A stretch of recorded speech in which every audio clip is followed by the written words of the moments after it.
Good morning, everyone. Hey there. I am Crystal Hinkle. I am part of the team here at Repair Shopper. And once again, we've got Troy and Andy, so I will let them introduce themselves. Cool, thanks. I'll start, and I want to do the super abbreviated version, but I'm Troy, co-founder and CTO, RepairShopper. Um, my background got us here.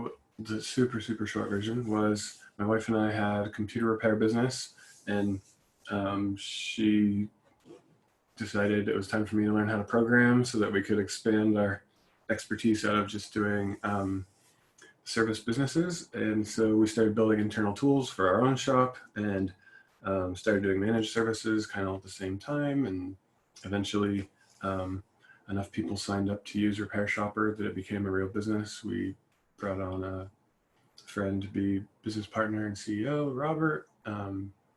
We've grown the team and products immensely since then. I guess I'll just stop there. Hey, that's where we are now. We've got tons of different types of repair shops, huge focus on computer repair, and love talking to computer repair folks. Well, thanks, Crystal. Thanks, Troy. My name's Andy Cormier.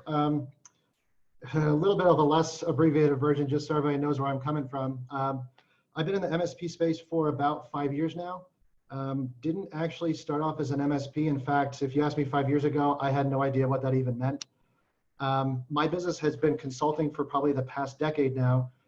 We've consulted for hundreds of smart device manufacturers all over the world, and we eventually branched out into software as a service companies, which later led us into a lot of MSP adjacent services, stuff like CRMs, help desks, calendars, billing, point of sale software, stuff like that.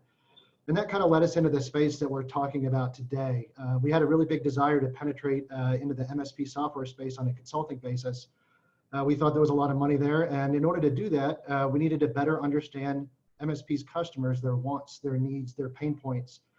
And the only way we really could come up with doing that effectively was by opening an MSP ourselves. And other than knowing technology as a whole, we really had no idea what the hell we were doing when we started. So I think we did a lot of stuff that you guys are probably doing now, coming to webinars like this, going off and doing some online research and finding things that other MSPs were talking about. And we did that, and it didn't make a lot of sense to us at first. A lot of folks were saying, hey, you can only go off and sell all you can eat contracts. You can never take on hourly work. They almost shunned residential work like it was beneath them. And to us, it sounded a lot like it was selling insurance. You know, a customer gives me money every month for problems that may or may not happen. And then I do things on the back end that the customer might not have the capacity to understand. So I'm not gonna lie to you, that's a pretty hard sell.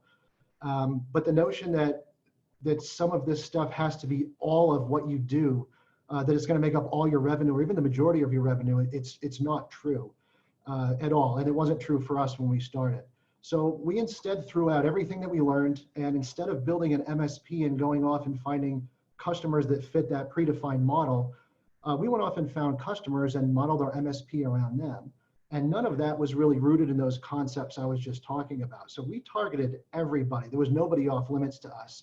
And we did it simultaneously. We went after big offices, small offices, retail, residential, QSRs, which is like McDonald's and Burger King, even some small casinos since we're in Las Vegas. And I didn't care how I build them, if it was hourly, if it was contract work, if it was project work. We quickly learned how to segment the most valuable customers in each group. And then most importantly, we learned how to qualify and avoid lower profit subsets of each of those segments. And that's something that I think we'll get into a little bit later in the webinar. And we ultimately took everything that we learned and we began doing a lot of paid consulting work for literally hundreds of MSPs over the years. When we sold our MSP about a year ago, at our height, we were doing about $2.5 million of labor revenue annually. That was across myself and 9 techs. And one of the points I really want to drive home with you guys, especially because the bulk of your revenue right now is going to be hourly labor, about $1 million of that was hourly labor. And more importantly, about a third of our business contracts were actually generated through residential referrals, either people that had owned their own businesses themselves, referred us to their employer, referred us outright to other businesses. So when you factor all that in, almost 2/3 of our entire revenue was derived from hourly work. So anyhow, I met Troy and the Repair Shopper team about 1.5 years ago now, fell in love with the team, fell in love with their products. love their pricing model. It's kind of unique in the industry. And I've been working with them full-time ever since. Awesome. Well, thank you, Andy. And for those of you that are joining us now, just a little bit of background as to why we're here is a few weeks ago, we did a Break Fix and Beyond webinar, talked about maybe different ways to expand revenue and that kind of thing. And we just ended up having a ton of questions that we didn't get to. And so we wanted to be able to kind of revisit this. And so one thing to note here, I've got the Q&A open over into a different screen. So if you see me looking over there, I'm just kind of looking at what's coming in from the group. So if you do have any questions as we're kind of navigating through what Break Fix looks like next, feel free to ask whatever questions you have, and we'll hopefully try to get to all of those. And then also just another thing to just kind of announcement thing. The first one is recorded. It's on our, I think it was posted on Facebook. It's on our YouTube channel. This one will also be recorded as well if you want to refer to it later. So one of the questions that I thought that we could just start with, because we sort of talked about it a couple weeks ago, but I think there's more to it than maybe, I think we can take maybe a little bit of a deeper dive into really the difference between break fix and managed services, and maybe try to break the normal thought of how they might not have to be so separate, like one's way over here and one's way over here. So maybe whoever kind of wants to hop into that and kind of just kick that conversation off. I want to start first and just talk about a little of my experience with it. So we had a computer repair shop that was retail, ended up being 3 retail stores, and a couple underperformed. After a year, we decided to just cut them loose and go back to the one that was really working. And then we went into managed services. Someone was telling me about Kaseya. I got in touch with a Kaseya sales rep who kind of coached me into taking the first step. And we got excited, went and sold an all-you-can-eat plan to our top 5 clients at the time. That was immediately like $5,000 a month recurring revenue. And then I was of the opinion at the time, I think incorrectly, that the business model was recurring revenue, all you can eat. If you didn't fit there, you went to our other entity. So we had this one entity, different business name for the managed services business, where it sounded a little less consumer retail-y, it sounded more business focused. So we'd say, if you fit in that model, you'd go over there. Otherwise, we'd run you through the retail store and do the break fix over there. And after a couple of years, a couple of the clients have been growing. We'd add a few clients. We had $500,000 revenue, and we were happy, but it felt really stagnant. We weren't growing. It was really hard. We'd add an all-you-can-eat client once or twice a year because we were just trying to sell them on all-you-can-eat from conversation 1. And then we'd kind of sound disinterested if they wanted to try a 1-hour thing, a 1-hour service call. Okay, we'll talk to our retail folks over there. So my experience with it was we struggled to grow it, I think largely because of that. And I kind of wish I had met Andy at the time and thought of it differently and maybe said, okay, that's going to be half of it, and maybe half is going to stay break fix, and just keep that for lead gen, keep developing that side of the business. But that was our story. We ended up not significantly growing the business, actually doing Repair Shopper at the same time, and that quickly overtook all of our other businesses we were working on at the time. So that was my version of what happened. Andy. Yeah, so the first thing I think I'd want to hit home with here is that the work between break fix and managed services, it's virtually identical. Managed services clients don't get different kinds of viruses or different kinds of blue screens. It's all the same work that you do today. There really is just 3 key differences, and they're really only on the logistical side. How the customer is contractually structured, like with what Troy was talking about, how they're physically billed. As an example, contract work is typically billed monthly. Most businesses are going to expect to pay hourly work with 30-day terms. And I know most of you now are used to just getting paid immediately when the customer's in your shop or you did an on-site service for a customer. The third component of that is that it's going to skew a bit more toward proactive work versus reactive work. And I'll give you a really brief example. If you've got an hourly client and they've got a hard drive that fills up and all of a sudden they're giving you a call saying, hey, I'm getting these messages, I can't save documents, et cetera, et cetera. They're either going to come to you and do the service, or you're going to come to them, they pay you the money and transaction's over. With an MSP client, it works a little bit differently. You're going to have an RMM like Syncro, which would pick this up. And for those of you that don't know, an RMM is software that gets installed on all of your client PCs, and it behaves like an action and reaction tool. So it's going to monitor for exceptions that you define, and then it's going to take actions accordingly that you also define. So your RMM tool will pick this up well before it happened. It would be monitoring for low hard drive space, and you can say it's an exception if they have less than, say, 10% hard drive space left. So you'd be notified, and then you can go ahead and take proactive action.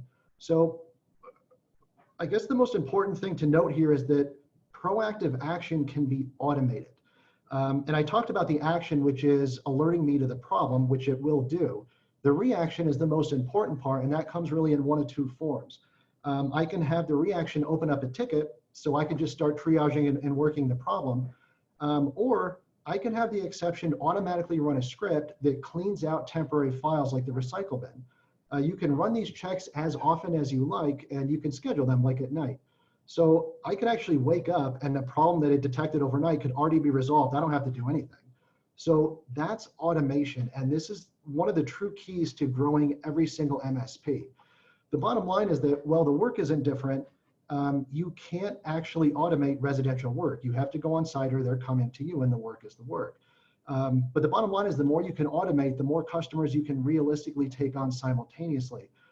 And that's the key to maximizing your labor revenue per technician, which is something that we'll talk about a little bit later, but it's all about automation, automation, automation. But if you guys leave this webinar with nothing else, just I don't want you leaving thinking that the actual diagnosis and repair work is any different between the two segments. It's not. It's exactly the same.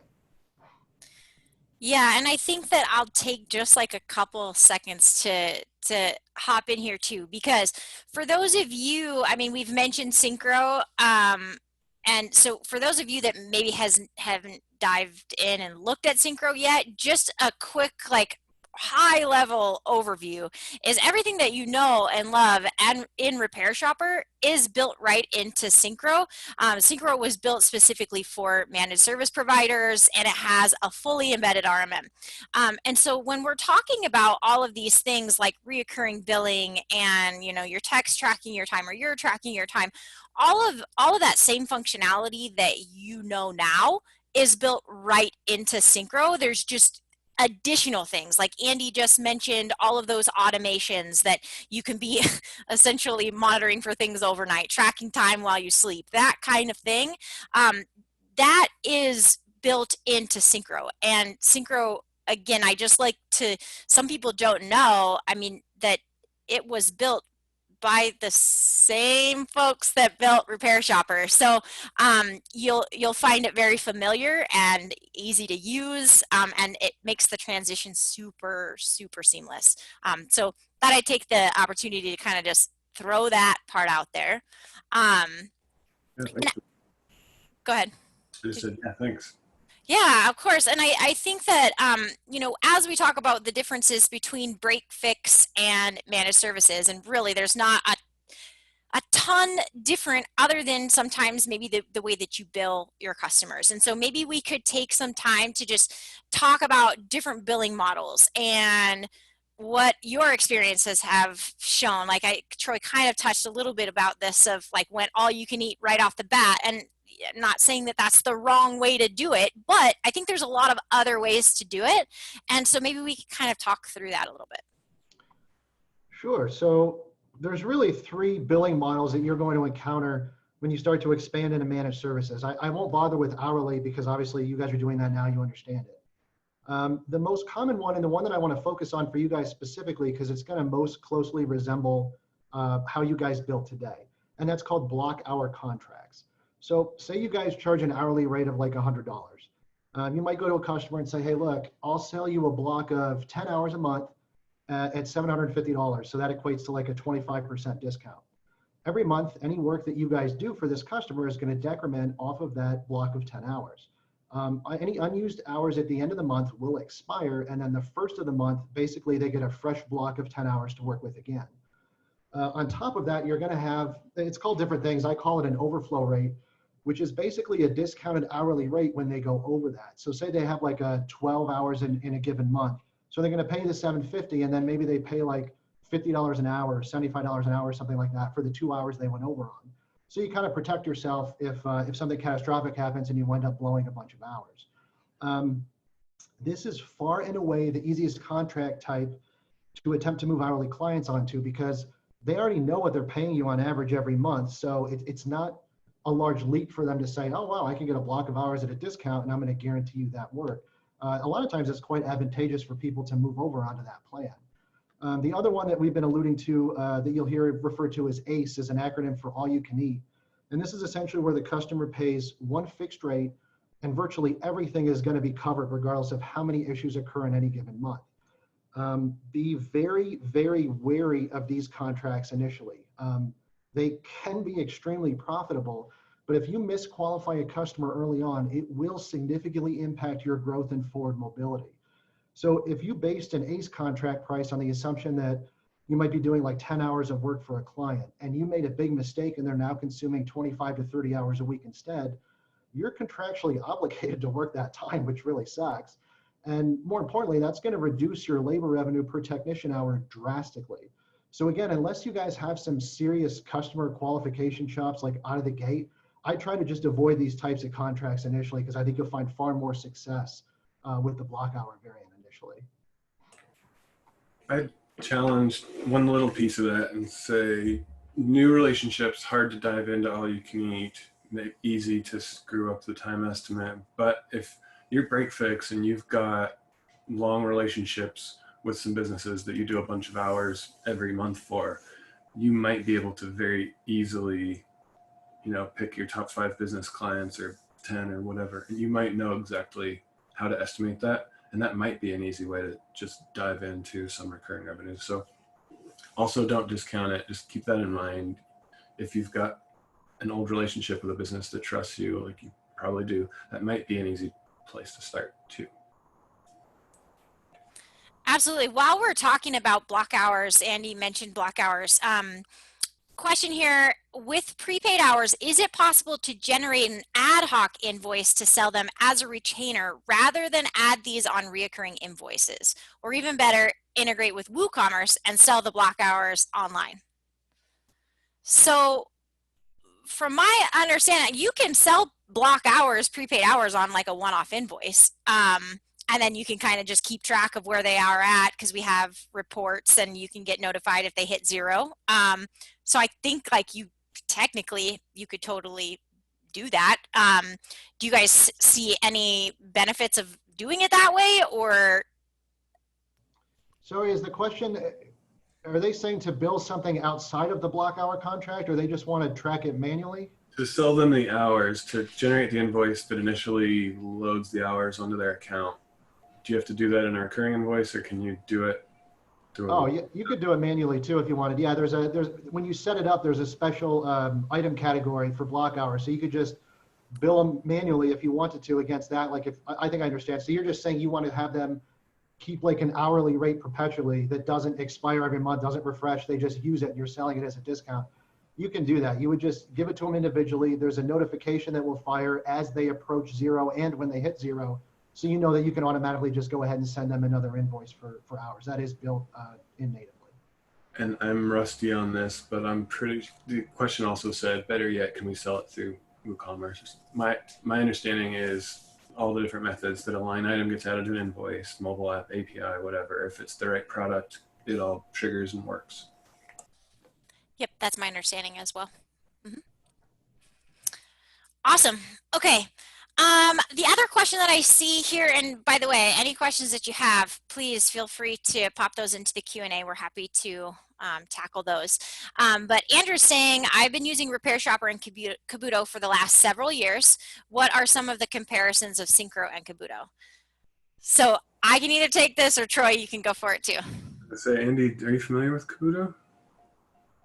little bit. And then I was going to say, Crystal, you probably have a great answer for this. Can you start, and I'll see if I come up with anything to add. Yeah, because like just an interesting tidbit, that's where I started. I started selling Kabuto, so I remember quite quite a bit. And so high level, I guess, Kabuto was designed for residential MSPs, and it's a great product. There is your certain subsets of monitoring triggers. They are like a predefined set. There is some third-party application patch management, so you can get triggers, and it reacts as an RMM would, where you can trigger that alert, see that it's happening. The main thing is there's no like scripting automations that you can do, so you're getting notified about these things, but you don't necessarily have ways to like quickly take care of the issue. And with Kabuto also, there's a few other things, because you can kind of use it as more of like kind of like a marketing tool also. So essentially what you can have it do is, if there is an alert, like a low hard drive space or something like that, you can have it pop up on the end user's computer, so that it acts as like that gateway kind of for them to call you and ask you for help. So that's another kind of like differentiator there. And then, so with Syncro, I dive into the main things that I think are different. Is that Syncro is a full RMM that has an embedded PSA. So when you're talking about those automations and things like that, so not only are you getting the alert, you can then communicate with the customer right away and have that automated. You can immediately send them an email, you can run a script, you can then clear the alert, close the ticket. So it all happens in one centralized platform. And so there's a ton of advantages to that, obviously. And again, I think that if we're going to get into the nitty gritty, there are some RMM capabilities in Syncro that are not in Kabuto. So the incredible scripting engine, PowerShell module, again, those automations, additional things that you can monitor for, event log monitoring, you have your agent contact forms and all of these amazing things. So I could kind of probably go on for a long time, but I'll stop there. Answer. Yeah, I was gonna summarize it and say what you're used to in Kabuto is available in Syncro. The built-in checks and stuff are similarly available over there. Methods to pop up and ask customers stuff. So, the MZSoft integration, if you're using that. So the things you're familiar with carry over. There is a migration path. The things you're used to in RepairShopper are all there. When we first launched, there was a little bit more of a gap of some of the stuff wasn't available, but we've been working on closing that. So whatever you know and love and are used to probably exists. You stop using the Kabuto dashboard and everything's brought into the Syncro dashboard. And then there's just, yeah, tons more stuff. Yeah, and just to add to that, there's a couple things, especially the communication side, especially with residential customers, was super nice with Kabuto. And there's been a lot of things added recently to Syncro that actually take that to another level. And Crystal touched on the agent contact forms. You can set up custom contact forms that are not just for everybody. You can set it up for a specific customer, a specific subset of customers. You can have whatever information on there that you want, and then it can actually open a ticket with a specific person. So if you have a specific tech, for example, that only handles your residential stuff, it can just open tickets directly from them. And we added a new feature called broadcast messages. So like Troy was saying, if there's an issue that pops up, you can actually pop a message to the customer and say, hey, this is just something we detected. If this is something that you need me to take a look at, just go ahead and give me a call here or something like that. And those can even be scripted. So those things that we were talking about where you can run them on some kind of scheduled basis, if it detects it, you can just have it pop the next time the customer turns their computer on. They'll be like, oh, wow, they're even monitoring stuff that I'm not even paying them for right now. It's pretty cool. Awesome, and I really like this question. So if either one of you want to tackle this, is Syncro an upgraded version of RepairShopper? What's the difference between RepairShopper with MSP add-on used in conjunction with something like Ninja? I'll start and then pass this to Andy. Is Syncro an upgraded version of RepairShopper?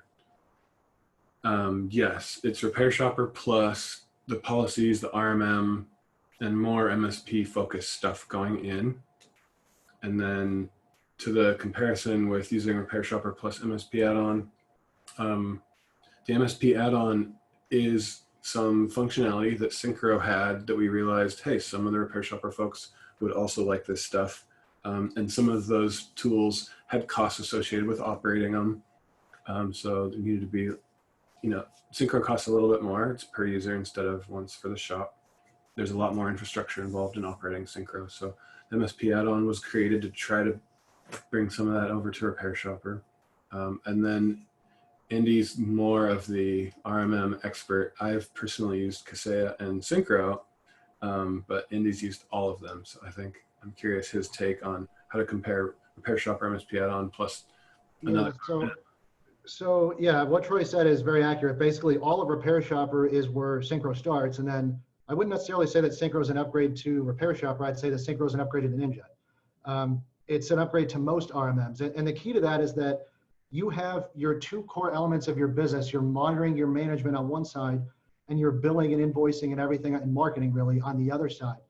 And regardless of how good any integration is between like Ninja and Repair Shopper, it will never hold a candle to having those things like united in one interface. You never want to play with multiple platforms and multiple systems.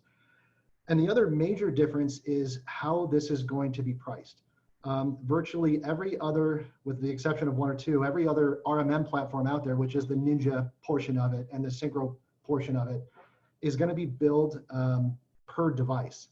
And that's a little bit, it's a little bit difficult to work with, especially at first, because you actually, if you're paying $3 for every device and you're like, well, I really just wanted to put this on a residential customer machine as a way to maybe I can make more money from them through, monitoring for certain things, low hard drive space or overused CPU and stuff like that. And now you're like, well, for every customer I do that, it's going to cost me, $25, $30 a year. So maybe I'll hold off doing that. And you kind of have to start to make compromises. And that's what Syncro is about. It's really like a no compromise system where we want you putting this agent on every single computer you ever come in contact with. And we don't want you to have to pay for that. Like, it should be a tool to make you money. And it doesn't necessarily penalize you when you grow with further agent costs and things of that nature. So if you really want to grow, especially if you're just starting off, really makes sense to go with something that's an all-inclusive platform and something that you're not going to pay per device because it really, really just stymies your growth. Awesome. Thank you. Okay.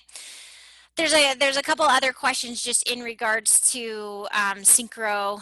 One in comparison to Kabuto, asking if Syncro lets you know when a subscription is up. So if I'm answering the question properly to what your question is, because I interpret subscription a couple different ways. So if it's a contract with a customer, if it's a contract with a customer, yes.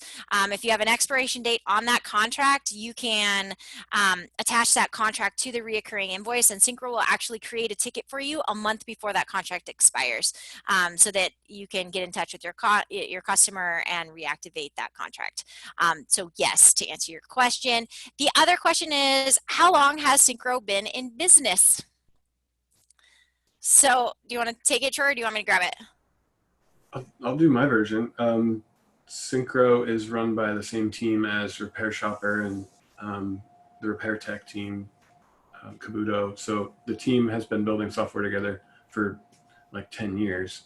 I'm sure the Syncro code base is approaching 4 years old now, but built off these foundations of knowing how to run these tools on hundreds of thousands of computers or more at this point. So I don't know how long ago has it been 3 or 4 years that we've launched Syncro? 3 years since we've launched it to the public. Yep. Also, just kind of a question here is, and might as well grab it. So patch management for Windows within Syncro, are we planning to add patch management for Windows 10 Home? Andy, do you know the specifics about how the patch management works with 10 Home? Yeah, unless that was recently changed, it's fixed. I know that the person's saying that Ninja does it. I'm not aware of that. Typically, that's just managed by Windows. You're forced to take all patches, and that's not something that we can effectively control. So I don't think that would even be on the radar. I just don't think it's possible right now. Yeah, my understanding is Microsoft doesn't let you. You can try to hack around it. You can try to like globally disable updates on the machine and then force feed, manually install the ones you care about to kind of hack around it. But Microsoft's trying to block that. So my understanding is ours will try to do the patches, but it won't try to like stop the automated Windows ones because I don't think it's possible. Awesome. Good. Thank you.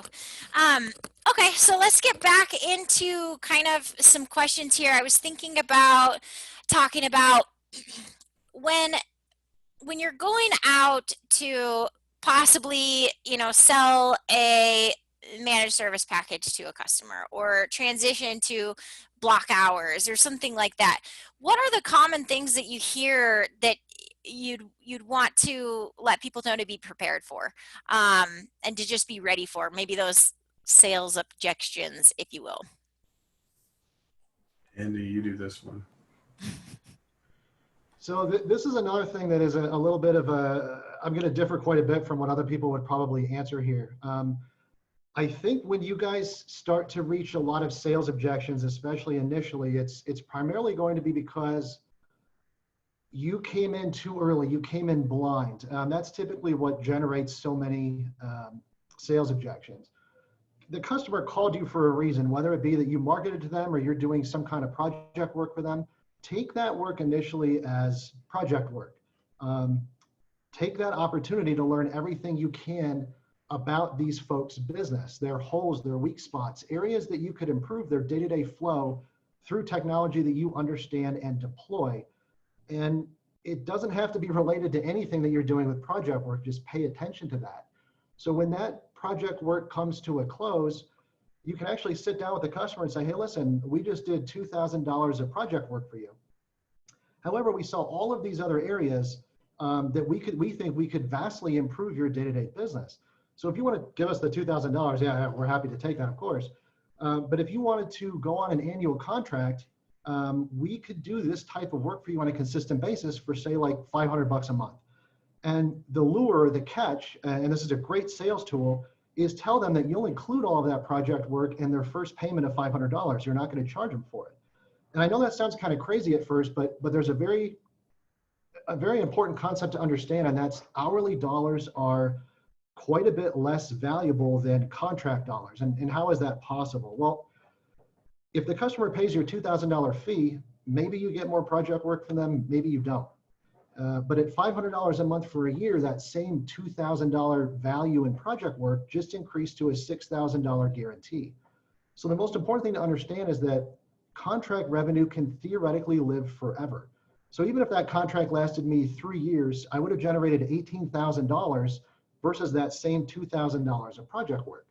So I think with the sales rejection stuff, I'll give you guys the same advice I gave to all the MSPs that I've ever consulted for, and it really comes in two parts as far as selling is concerned. Always use project work as a lure into managed services. When we moved to that model, we nearly tripled our contract closure rates when we implemented that. It works, it's easy, and most importantly, it doesn't require a high level of selling, and that's something that scares off a lot of folks when they begin expanding into managed services. They're not very strong on selling. They know the tech side, they don't know the selling side, and you're not at a place where you can really hire a salesperson. So that one is much, much easier to sell. And the other thing, and this was a general rule that we kind of came up with on our own, is that we would never pitch a contract that we didn't feel we had at least an 80% or higher chance of closing. If you don't have that, take this customer on as hourly work first until you do have that. Build that relationship, build that trust so you can get to that point. Once that customer declines to go under contract, there's little chance that you're ever going to get them to go under contract again later on. So from that point, they're essentially just hourly there on out. So always strike only when you have the highest probability of success. And I think if you guys take that model, most of the sales objections will be gone. It really just comes down to math and whether the customer believes that you're going to provide them a value that they're comfortable paying for on a monthly basis. And if you've done work for them in the past, you shouldn't have to do very much convincing at all. I unmute and I turned off video. How can you tell if you've got an 80% chance of closing someone? I think sometimes I have an intuition that this person really trusts me and this is a no-brainer sale. Sometimes I just have that, but other times I feel like I have no sense. How do you? If you have no sense, I wouldn't consider them for contract at that point. So keep in mind, recurring revenue in a way is a little bit of like a panacea myth. If some customer is paying me $500 a month hourly on average versus $500 a month on a monthly agreement, what's the difference? There really isn't one, except that they're going to expect me to go service their stuff a lot faster when they're under contract versus when they're hourly. So once you've built that relationship, you really want to take what you're doing and expand it. If you're just doing like $500 a month on average, it's because they have problems, something's breaking, and you're reacting to that. The key is to take what you're doing to another level. Yes, I'll fix all your problems. That will always be the same. Now I'm going to add in all this other stuff. I'm going to manage your email. I'm going to manage your domain for your email. I'm going to manage your backups. I'm going to manage your antivirus. When any of that stuff bombs, it doesn't work, something needs to get changed, done, you're expanding your business, I will be there to manage all of that for you. And instead of a $500 a month for 5 hours, maybe I charge them $750 a month for 10 hours. When you can sell it like that, you should always have that high probability chance of success. And you should have a good understanding by then what this customer is willing to do and how valuable and what kind of value they're going to place on those services that you're providing to them. Because they're only going to bring you things that they know that you can fix. They may have problems that they don't even know they have themselves, all sorts of efficiency problems that you can solve through, like enabling a remote workforce is a big one right now. They may not even know that's a possibility. And if it's not broken, they're not going to call you to come fix it. When you move them over to managed services, obviously you get the benefit of that. So it's really selling them on things that they're not doing today that are really going to drastically benefit their business. And so long as that's solid, I think you'll almost always have that 75% chance, 80% chance to close. I'm curious when, as break fix shops, you have a huge client base, huge database of names and people that you've worked with in the past. Do you think it's better, or do you recommend one way or the other? Do you go through, I know, Troy, picked his top 10 clients that, had been with him for a really long time and then, went there. Do you think during these times, does it make sense to use, what's built into both RepairShopper and Syncro and send out a mass email and just say, hey, I'm going to start offering all of this stuff and then see who responds and then qualify? Or do you think you should qualify before you market? Go ahead, Troy. Good question. I just want to name that we haven't named that we're in the middle of a pandemic right now, and it might sound like we're talking about this stuff very casually, business as usual, but it is on our mind. It is real. We do hear from people all the time that they're they're impacted in a huge way. So if you want to go into the Q&A and ask more relevant things around pandemic, feel free. We can try to field that stuff too. We're in an odd position that we see a lot of folks maybe coming on for the first time because they're ready to go electronic, go work from home, go have a cloud-based system. So we're seeing both, some people struggling, others not. It's very weird where we're at right now. So I just wanted to kind of get that out of the way and make sure we're not trying to gloss over it. We sound a little business as usual, but things are a little crazy right now. So Andy, if you want to try a stab at the answer. So I think, yeah, and I said this in the last webinar too, I'm kind of jealous of you folks in general because you get to start from a place of having a huge database of people to go off and try to make money from. And those folks right now, they don't know that you're doing all these extra services or that you're expanding into these extra services. So if it's not like my computer broke and this company fixed it, they're going to fix it again, they may be going somewhere else already for other services or to expand in their business and things they may not know that you offer. So the first thing is really getting the word out there. Like, I'm expanding my business. These are the new scope of services I do. Done work before. I know you've been happy. If this is anything that you could use, come talk to us and we'll sit down with you and find out. I would definitely segment your customers, probably at least to start, into two groups. And you guys are going to know who these folks are. They're folks that come in and they know you on a first name basis. You like when they come in, you chit chat, whatever. And then there's the group where if you looked at them, you might be able to remember a service you did for them, but realistically, they're not on a first name basis. They might recognize your name once you explain it to them. And I'd segment those into two groups. So the one where you're not really on a first name basis, I would market to them. Use the marketer in RepairShopper already, mailer in Syncro, and send a note to them. These are all the things that we're doing now. For your existing customers, I think they're worthy of a call. And when you call, this is sort of like the pre-qualification state, because it's not like you're going to pitch a contract to them and close it on the phone with your first call. So call them and talk to them and say, hey, look, we did this work in the past. We're now expanding into these services, and have a list of things that you can do. We're now managing antivirus. We're setting up email. Obviously, this pandemic is awful, but it does offer an opportunity to contact people freely in a non-spammy way and say, hey, look, I know everybody now, there's a big need for working from home. I've got all these services that will help you do that. I could put on like Dropbox and Google Drive, so all your files are accessible on your phone and on your mobile device, or excuse me, on your home PC. You can set up remote access for them if they want to access office resources. A lot of folks are kind of just stringing along, not really knowing what they're doing or how they should be doing it efficiently. If you come in as an expert to that, this is a great way to get your foot in the door. And then when this pandemic stuff is over, it's very easy to have a follow-up conversation and say, hey, look, this was the start. This is fixing your problems today. Now we're going to fix your problems of tomorrow. And that's probably how I would start. I would massively leverage your guys' existing database. And that's probably all I would do initially. Because I assume they're big enough where you can market to them for quite a while and see some good returns there. Yeah, I would add the way I managed my relationships with my clients, the ones that were close, the top 20% of the database, I felt like they were almost more like friends, and I would probably agree, do that phone call versus the email, and then the way you choose to start the conversation might differ from Andy's example. You might not just say, hey, I've got new services, but I might start and say, hey, how are you doing? How's business? Anything I can help with? Because that's just the type of relationship I'd have. So I think any way you choose to start that conversation, I think the key piece there is get on the phone if possible. Yeah, I like that too. I think that the other thing, by leveraging your tools, whether it's RepairShopper or Syncro, because this is built into both, you can do saved customer searches where if you wanted, like, maybe the name escapes you, maybe you aren't on a first name basis, but you're like, who's that guy that I did like 37 tickets for? You can run a saved customer search, find a list of people that you like, no, this is where I should start because they've done a ton of business with you. Because I'm sure that happens where you might not be on a first name basis, but you at least would recognize the person, they would recognize you.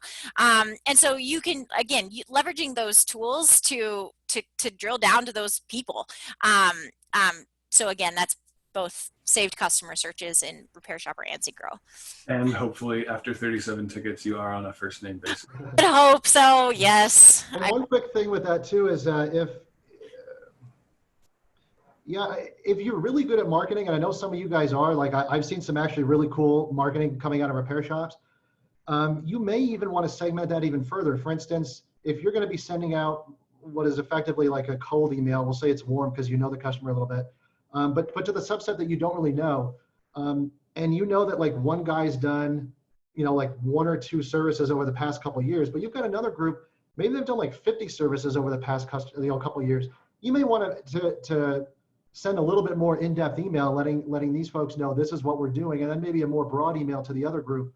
And you guys will know best, you know your customers, but if you can micro segment those customers, you'll probably see a better return there too, just by who spent more money with you overall and who has the capacity to spend more money with you overall. Awesome. I've got a couple of questions here in the Q&A. The first one, they were evaluating Syncro. They ended up going with Ninja, but they also mentioned that they've been really enjoying seeing the new updates that we've been releasing, and we've mentioned these already, broadcast messages, and I think that I just had it up here and then I lost it. And I think that is one thing that I like to just bring up with Syncro and RepairShopper. We are developing so fast. So we continue to release features. So if you've looked at Syncro even 3 to 6 months ago, I would recommend taking another look. There are huge things that we've released just in the last few weeks even. So I would recommend reaching out, whether it's to myself. I'm going to drop my email address here in the chat. You can reach out to me. We can reactivate a trial if you've already had one. But Syncro does have a full 30-day free trial. You can dive in, you can check it out, you can deploy some endpoints, see what that looks like. You'll get to experience what we're talking about, where you'll see you don't have to relearn a new PSA. And so you can hop in and feel very comfortable with that, and then just be essentially evaluating the RMM and how deeply embedded that is. In addition to that, you know, it's brought up a couple times too, and Troy mentioned it. You know, Syncro is per user pricing with unlimited endpoints, but we realize that, you know, sometimes that model breaks a little bit starting out. So please, again, use my email, reach out, let me know what you've got going on. Happy to hop on a call and kind of discuss it on your specific situation basis. So please feel free to do that. Let's see here. What else do we have? I'm reading this question on the fly. Currently Repair Shopper user for 3 years in small computer and cell phone repair. Have used Continuum with IT Glue and other add-ons in a previous life. Currently using SolarWinds. How do these tools and applications compare with Syncro? So, well, Continuum is a little bit of the weird outlier RMM, because they get into like a knock desk where they can triage problems for you, and you pay a really high price per endpoint, and it's really a different model than I think most folks coming from break-fix would probably get into initially. As far as IT Glue goes, Syncro actually has a pretty cool documentation center, and you can make documentation like customer-wide. So there's a full customer portal. So when they go in, they could see like invoices, they can pay invoices. You can show them just like their own tickets, or if there's a management folks where they want to see all the tickets that are currently open, it's all that kind of thing.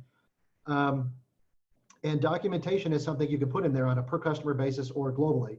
And you can also have documentation just for your internal staff. Is it going to be to the level of IT Glue? No, I mean, that's all IT Glue does. So they probably should be a little bit better than us there, but it's more than enough to get basic documentation across to all of your clients. You can do some pretty cool things with it. As far as SolarWinds RMM goes specifically, they're actually a very competent product. They've been around for a long time. I think the big difference is that a lot of the tools out there are RMMs made by techs instead of RMMs made by MSPs. And really that's what Syncro is. It's by MSPs for MSPs. And I think if you use that and then you come over and you use Syncro, you'll see that difference.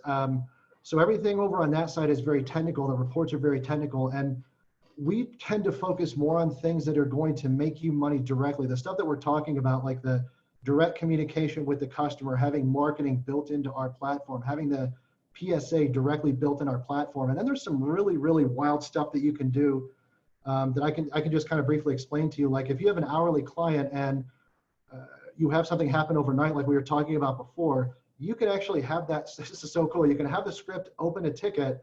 You can take the time it took to clean up something in an automated fashion, put that time on the ticket, close the ticket, and now you just wake up and you have like invoices waiting to bill customers for stuff that was automated overnight. Like that's really the difference between what Syncro does and what something like SolarWinds RMM would do. If I was more of I was managing like 1,000 endpoints as like an IT director of a big company, I think those folks would probably gravitate more towards SolarWinds RMM because it's more on the technical side. But if you're looking to make money from these tools, which is really what ours is designed to do, it's going to be night and day in terms of that functionality. Awesome. Kind of an add-on to that. Question is, does Syncro have an integration with IT Glue? And yes, we do. So it's a pretty smooth setup. Just go to the App Center and hook up the API keys and that kind of thing. And then on every asset, there's a link directly in the asset to your IT Glue information. Anytime you create a new asset in Syncro, that will generate in IT Glue as well. Troy, did you want to say something? No, I was gonna say it's like it sends over the assets and there's a link back and forth. But yeah, you. Yep. Perfect. And then another question is, does Syncro offer attended and unattended remote access? Yes. So the default is unattended, but you can absolutely, it's just a setting on a policy level to have attended. And we've got exciting news that I'm going to tease. Oh, sorry, my alarm's going off. Be on the lookout on the Syncro Live news over the coming weeks and months. That's a fun one. Oh, you can answer this one, Troy. What client does Syncro use for remote software? Yeah, we can do the fuller explanation of this on this one. So we've got our own built-in tool that's browser-based, that's included. It's automatically there by default. One click gets you in. It's instant, great. All that stuff is great. Some have said they prefer the performance, especially if you're overseas. Some have said they prefer the performance of something else like a TeamViewer or Screen Connect. We do have a good integration with TeamViewer and Screen Connect. The Splashtop 2. Splashtop 2, thank you, Andy. Andy loves to have people bring Screen Connect. Tell people just grab Screen Connect, put it in. The integration is really good. If you want to go that route, you click on an asset, one click, you're in it. It installs it for you. And there's a built-in one that works well in many cases. And then just a quick add-on, Syncro Live, we're referring to the remote access part of it, but for those of you that don't know, there's a whole suite of backgrounding tools in there as well. So for instance, I could hop on a customer's computer and browse through their files. I could add a file, I could take a file out, rename, that kind of stuff, go through their event viewer, use command prompt, all that kind of stuff. And it doesn't, I'm not actually making like a TeamViewer style connection to their computer. It's happening in the background. They won't know that you're doing it. So it's really cool to work problems while the customer is still using the computer. Absolutely. I'm curious if anyone has any objections. I'm just gonna, I mean, we're talking about it. So I'm just here, this is Syncro, the assets in RMM screen. So you've got an asset that's online here, this little magnifying glass. This is where, again, we talk about the power of having an embedded RMM with your PSA, but with a click of a button, you're on an asset. You could create a ticket from here. You could run a script really quick. But Syncro Live, you've got a nice little thumbnail of what's going on the screen right now. You can launch straight into a Syncro Live session. And these are the background tools that Andy was discussing. So by default, it's going to take you to the task manager with the ability to stop processes here. You've got your service manager.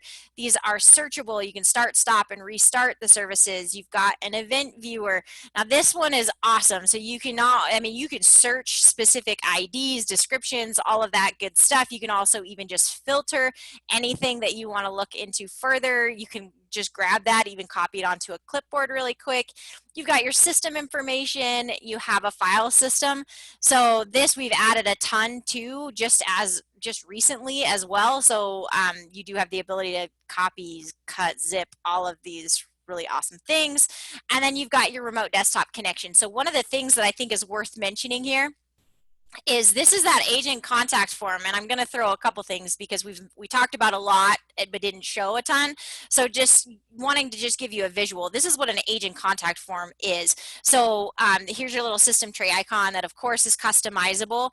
I've added a ton of things here because these options can be anything from a URL to be able to create a ticket, log into a portal, just informational if you want to give them your phone number, for example. But this is what the agent contact form looks like. It is branded. You can choose what's required, what's not. They can include a screenshot. They can create a ticket for you from here. And there's even some back-end settings. So if it's a ticket being created from this specific agent contact form, you can even have it do some cool automation stuff in the background. And then lastly, of course, you've got your terminal. So whether it be command line or PowerShell, you can be running things in the background. So I just figured since we were talking about all the good stuff, I might as well just show it real quick.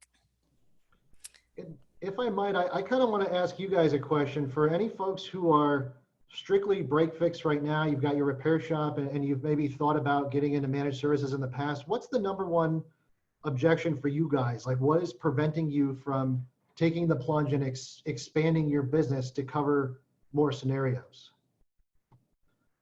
And just dump it into chat if you don't mind, if anybody is in that scenario. Maybe we don't have anybody currently.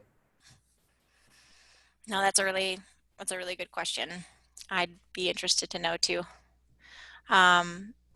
Cost and the need to react quickly. Well, I'll take the cost one.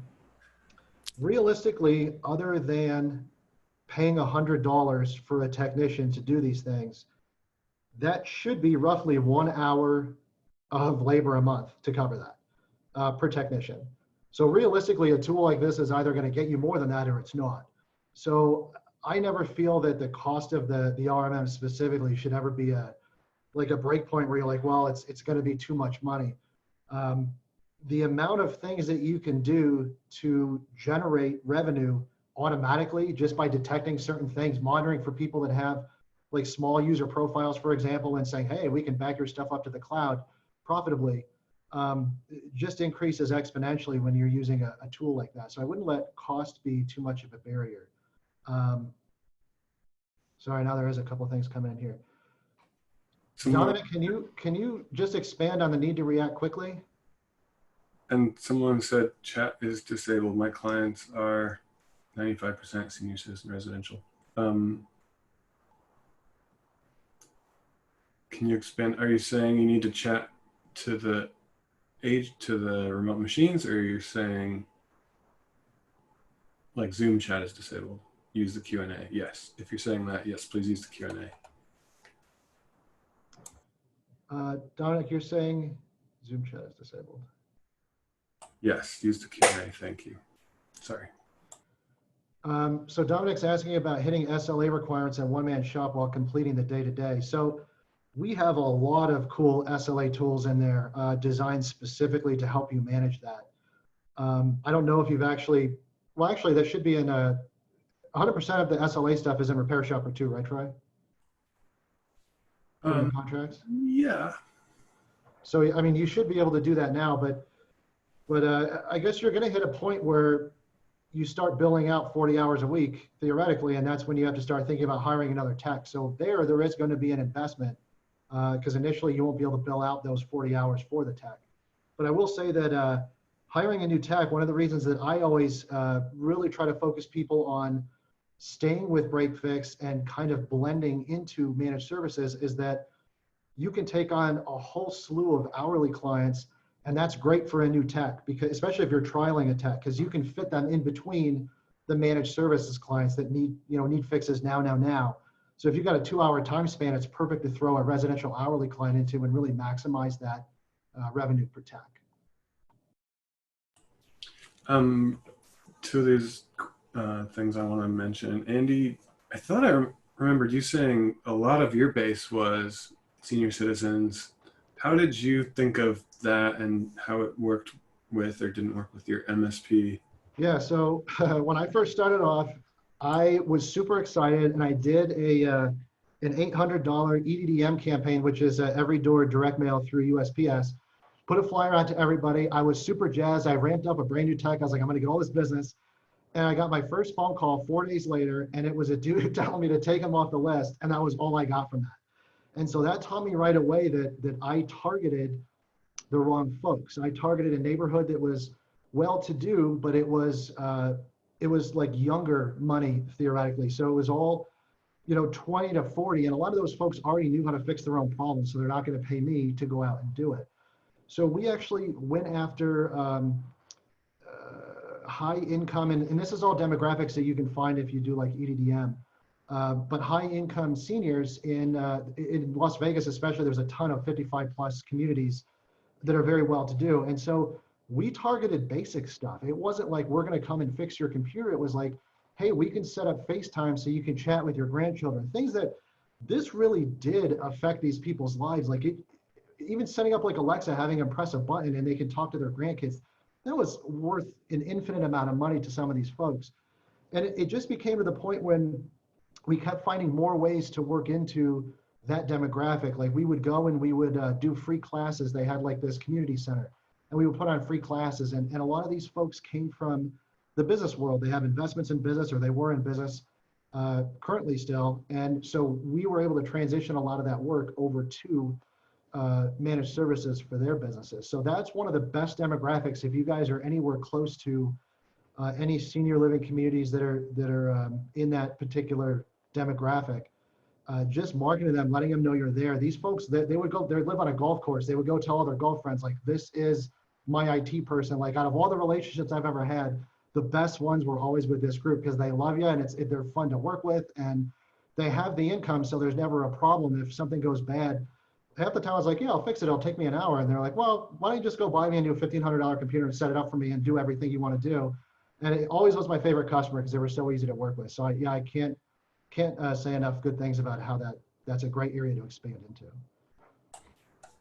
Okay, we're about out of time. Crystal, do you want to sneak in another one? I think I kind of want to try one more.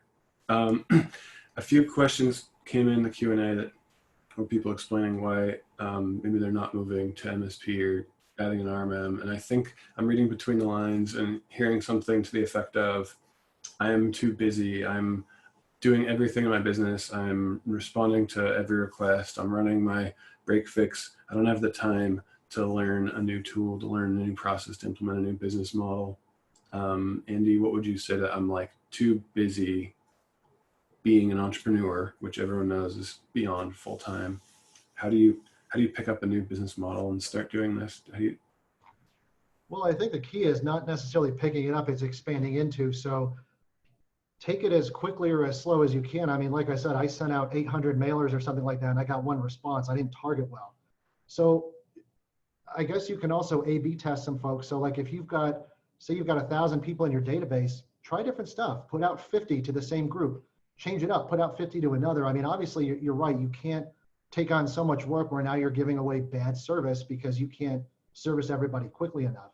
But that's actually a good problem to have. It's not a bad one. If you get more business than you can handle, it's time to expand, and that's what everybody wants to move toward. So yeah, I would try different things. Start noting down what demographics work best, even within your own database. The more information you have, the more you can micro target them and focus on who to go after exclusively and what messaging worked better than other messaging. You could even try focusing one like on remote access. You know, right now with the pandemic going on, you can try another subset focuses on like AV. And I see a lot of people asking about, we only do residential customers. There's a lot of stuff in there that still work under the auspices of this. Like Dropbox is a good one. Like I can't tell you the amount of seniors that called, lost all these pictures of themselves, their kids, their grandkids, because they just didn't have stuff backed up and they didn't know. And their hard drive died. There was really no way to get it back. And setting this kind of stuff up, they'll pay for that. And a lot of those folks would even pay a small recurring fee, like $100 a month. And you include 2 hours that they rarely use. That worked out well too. So it's really just building those relationships initially and making sure that, again, if you don't have the time to target everybody, then just target minimally and you'll figure out pretty quick, like what response I get back from 50 people and then ramp it up accordingly. And of course, these answers aren't going to apply to everyone. We understand different communities have different demographics. Some communities, retirement communities, will be all like business executives and some will not be. So of course, we understand this doesn't apply across the board, but hopefully you can get something out of it. Awesome. Well, thank you all for joining us today. Happy Friday. Again, I put my email in the chat box. If you guys have additional questions that we weren't able to get to, please reach out. And if I can't answer, I can pull one of these guys' ears and see if I can help you out. So please reach out if you still have any additional questions. And again, if this sparked any interest in checking out Syncro, please do that. Free 30-day trial. You can have a one-on-one product tour. So please do that. But really, thank you so much for attending today. We really appreciate your all's time. Bye, guys. Thank you. Bye. Thank you.